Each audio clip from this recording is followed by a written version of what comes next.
And now I am going to click on my Play Store. Here I am writing Termux. Now here you can see the Termux application, and you can see some of the screenshots related to the Termux terminal. And next, clicking on install, it gets downloading. And next click on open. And now we are in the terminal of Termux application. Here you can see some of the information like Wikipedia. And if you want to install any packages or search any packages, you need to just type pkg search query. Query is related to any package name. And next, installing of packages, you have to type pkg install and a package name. And if you want to upgrade the packages, just type pkg upgrade.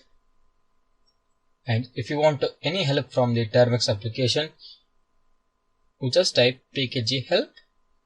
So in further videos, we are going to see how to hack the devices, how to do web scanning, and many more things. So that's all in this video. Thank you. Eyes in the sky, gazing far into the night, I raise my hand.